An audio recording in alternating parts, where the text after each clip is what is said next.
వేల రూపాయలు ఖర్చు పెట్టి మనందరం ఎంతో ఇష్టంగా పట్టు చీరలు కొనుక్కుంటాం.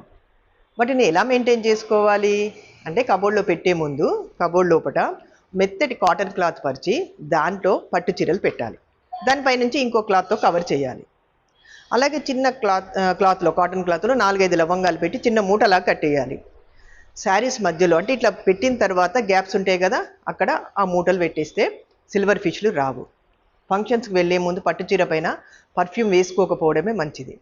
ఫంక్షన్ నుంచి రాగానే పట్టు చీరలు ఎండ లేకుండా నీడలో ఆరేయాలి. బ్లౌజ్ కూడా రివర్స్ చేసి ఆరేసేయాలి.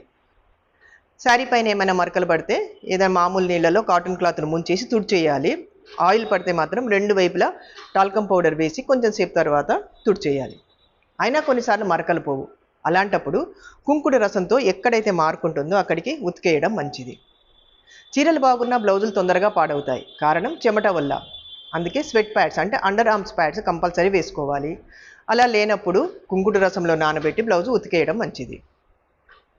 కనీసం 6 నెలలకు ఒకసారైనా, అంటే ఎక్కువ అన్ని చీరలు వాడుతున్నాం కదా, వాడని చీరలు తీసి గాలికి ఆరేసి మళ్ళీ తీసి ఒక పావు గంట తర్వాత అరగంట తర్వాత మడిచి లోపల పెట్టేయాలి.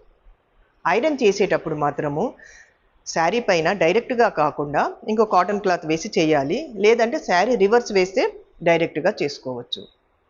ఇలా కొన్ని జాగ్రత్తలు తీసుకోవడం. అలాగే కొన్ని సంవత్సరాల తర్వాత రెగ్యులర్గా పట్టు చీరలు కడుతూ ఉంటాం ఇంట్లోనే. ఉతికేటప్పుడు ఫస్ట్ టైం ఉతికేటప్పుడు నీళ్ళల్లో కొంచెం వెనిగర్ కానీ దొడ్డుప్పు కానీ వేసి నానబెట్టి కుంకుడు రసంలో రెగ్యులర్గా ఉతుకుతుండాలి. ఇలా కొన్ని జాగ్రత్తలు తీసుకుంటే పట్టు చీరలు ఎన్ని సంవత్సరాలైనా బాగుంటాయి.